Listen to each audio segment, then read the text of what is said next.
മഞ്ചേരിയിൽ ഒരു മനുഷ്യനെ എനിക്കറിയാം. ആ മനുഷ്യൻ ആളുകളുടെ മുന്നിൽ സ്റ്റാറ്റസോടുകൂടി ജീവിച്ചിരുന്ന വൈറ്റ് കോളർ ജീവനക്കാരനായ ഒരു മനുഷ്യൻ. ആ മനുഷ്യന്റെ വീടിന്റെ പുറത്തുകൂടെ നടന്നു പോകുമ്പോ ഏങ്ങിയുള്ള ഒരു കരച്ചിലാണെന്ന് നിങ്ങൾക്ക് കേൾക്കാൻ സാധിക്കുക. അതിന്റെ പിന്നിൽ ഒരു കഥയുണ്ട്, അതിന്റെ പിന്നിൽ ഒരു പശ്ചാത്തലമുണ്ട്. എന്താണെന്നറിയോ? ഒരു ദിവസം ഈ മനുഷ്യന്റെ ഭാര്യ ഇയാളോട് പറഞ്ഞു, ഈ വീട്ടിലെ എനിക്ക് മാത്രം ഇരിക്കാൻ ഒരു ചെയർ വേണം. പെണ്ണുങ്ങൾക്ക് അങ്ങനെ ഓരോ സ്വഭാവമാണ് അല്ലെ? അങ്ങനെ ഓരോ സ്വഭാവമാണ് പെണ്ണുങ്ങൾക്ക്. വളരെ വിചിത്രമായ ആഗ്രഹങ്ങളൊക്കെ തോന്നും. ഞാൻ ഈ മനുഷ്യനോട് പറഞ്ഞു, എനിക്ക് മാത്രം ഇരിക്കാനുള്ള ഒരു ചെയർ വേണം, അതിൽ വേറെ ആരും ഇരിക്കാൻ പാടില്ല. അങ്ങനെ ആ ചെയർ വാങ്ങിച്ചു കൊടുത്തു. ഒരുപാട് കാലം കഴിഞ്ഞു ഉമ്മ അവിടെ ഇരിക്കാൻ തുടങ്ങി. ഉമ്മ ആ ചെയറിൽ ഇരിക്കാൻ തുടങ്ങി. ഇവൾക്കത് പിടിച്ചില്ല. ദിവസവും ഇയാൾ വരുമ്പോ പരാതി പറയാൻ തുടങ്ങി. അങ്ങനെ ഉമ്മാനോട് ഇയാൾക്ക് വെറുത്തു. ഉമ്മാനെ വേണ്ടാണ്ടായി, വെറുത്തു. ഉമ്മാനെ ചിന്തിക്കുമ്പോ തന്നെ അയാൾക്ക് ബ്ലഡ് പ്രഷർ കൂടും. അങ്ങനെ ഒരു ദിവസം ഈ മനുഷ്യൻ വീട്ടിലേക്ക് കടന്നു വരുമ്പോ ഉമ്മ ആ ചെയറിൽ ഇങ്ങനെ ഇരിക്കുക. ഇയാൾ എന്താ ചെയ്തറിയോ? കാട്ടാടനെ പോലെ, കാട്ടുപന്നിയെ പോലെ, വിരളി പിടിച്ച കാട്ടുപന്നിയെ പോലെ വീടിന്റെ ഗ്രില്ല് തുറന്ന് അകത്തേക്ക് കയറി ആ ഉമ്മാന്റെ പള്ളക്ക് ചവിട്ടി. ഏതൊരു വയറ്റിലാണോ 10 മാസവും 9 മാസവും ചില്ലറ ദിവസവും അവൻ ചുരുണ്ടുകൂടി കിടന്നത്, ആ ഉമ്മാന്റെ വയറ്റിലേക്ക് കണ്ണിൽ ചോരയില്ലാതെ ഈ ശൈത്താൻ ചവിട്ടി. ഉമ്മ ചരിച്ചുകൂടൂ. അന്നേരം ആ ഉമ്മാന്റെ വായിൽ നിന്ന് ഒരു വാക്ക് വന്നു. എന്താണെന്നറിയോ? മോനെ, എന്തൊരു ശക്തിയാടാ നിന്റെ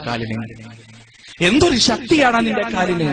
ആ ഉമ്മ കരഞ്ഞുകൊണ്ട് അത് മാത്രമേ പറഞ്ഞുള്ളൂ. കുറച്ച് ദിവസം കഴിഞ്ഞ് ഉമ്മ മരിച്ചുപോയി. ആരോടും പരാതി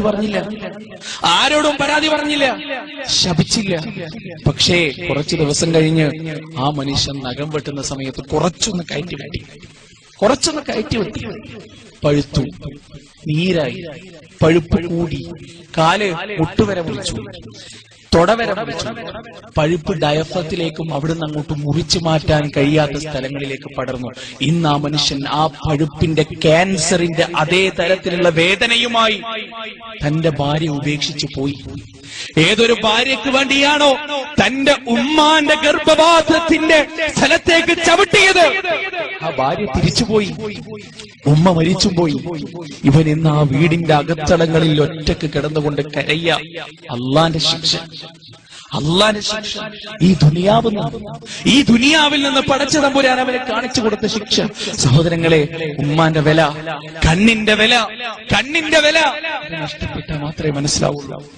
നഷ്ടപ്പെട്ടാൽ മാത്രമേ മനസ്സിലാവുള്ളൂ. ഞാൻ എന്റെ വീട്ടിലേക്ക് തിരിച്ചു പോകുന്നതിന്റെ മുന്നേ എന്റെ ഉമ്മ 3-4 തവണ എന്റെ ഫോണിലേക്ക് വിളിക്കും. ലോകത്ത് മറ്റൊരാൾ വിളിക്കില്ല. ലോകത്ത് മറ്റൊരാൾ എന്റെ ഫോണിലേക്ക് വിളിക്കില്ല. പക്ഷെ എന്റെ ഉമ്മ വിളിക്കും. ഓരോ ഭക്ഷണത്തിന്റെ നേരവും കോളേജിലാകുന്ന സമയത്ത് എന്റെ ഉമ്മ എന്നെ വിളിച്ച് ചോദിക്കും, മോനെ ചോറ് കഴിച്ചോ, ചായ കുടിച്ചോ, നാസ്ത കഴിച്ചോ, രാത്രി ഭക്ഷണം കഴിച്ചോ? എന്തേ ഞാൻ തിന്നിട്ടില്ലെങ്കിൽ എന്റെ ഉമ്മാന്റെ വയറ് നിറയില്ലേ? ഇല്ല. ഉമ്മ വിശന്നാലും എന്റെ വയറ് നിറഞ്ഞാലേ ഉമ്മാന്റെ മനസ്സ് നിറയുള്ളൂ. അതാണ് ഉമ്മ. ഞാനൊരു ആക്സിഡന്റായി ഒന്നിനും പറ്റാത്ത അവസ്ഥയിൽ ഞാൻ കിടന്നുപോയാൽ കിടക്കുന്ന കിടപ്പിൽ തന്നെ ഒക്കെ വിസർജിക്കുകയും കാഷ്ടിക്കുകയും മൂത്രിക്കുകയും തുപ്പുകയും ഛർദ്ദിക്കുകയൊക്കെ ചെയ്താൽ എന്റെ മുറിയിലേക്ക് ഈ ഭൂമി മലയാളത്തിന് മുകളിൽ 2 ആള് മാത്രമേ കടന്നു വരുള്ളൂ. ഈ ഭൂമി മലയാളത്തിൽ എന്റെ മുറിയിലേക്ക് അറപ്പും വെറുപ്പുമില്ലാതെ കടന്നു വരുന്ന 2 ആള്. അതിൽ ഒന്നാമത്തേത് എന്റെ ഉമ്മയാണ്, എന്റെ മാതാവാൻ. രണ്ടാമത്തേത് നല്ലവളാണെങ്കിൽ മാത്രം, അവിടെ നിബന്ധനയുണ്ട്, നല്ലവളാണെങ്കിൽ മാത്രം എന്റെ ഭാര്യയാണ്. ആലോചിച്ചു നോക്ക്. ഞാൻ തിരിച്ചു പോകുന്ന സമയത്ത് ഒരു ആക്സിഡന്റ് സംഭവിച്ച് ആ വാർത്ത എന്റെ കുടുംബത്തിലേക്ക് എത്തിയാൽ അല്ലാഹ് എന്ന് പറഞ്ഞ ആദ്യം നെഞ്ചത്ത് കൈവെക്കുക. എന്റെ ഉമ്മയാ, എന്റെ കാമുകിയല്ല. സഹോദരങ്ങളെ, ആ ഉമ്മാന്റെ വില മനസ്സിലാക്കണം. ഇന്ന് രാത്രി വീട്ടിലേക്ക് തിരിച്ചുപോയി ഉമ്മയുമായി എന്തെങ്കിലും ഒരടക്കുണ്ടെങ്കിൽ, ഞാൻ സംസാരിക്കുന്നത് 20-നും 40-നും ഇടയിലുള്ള യുവാക്കളോടാണ്. 20നും 40നും ഇടയിലുള്ള യുവാക്കളോട് അവരാണ് ഉമ്മയെ തീ തീറ്റിക്കുന്നതിൽ ഏറ്റവും മുഖ്യ പങ്കാളികൾ. ഇന്ന് രാത്രി വീട്ടിലേക്ക് തിരിച്ചുപോയി കെട്ടിപ്പിടിച്ച് ഉമ്മാനോട് പറയണം, അതിനെന്താ നാണം? ചിലപ്പോ ഉമ്മ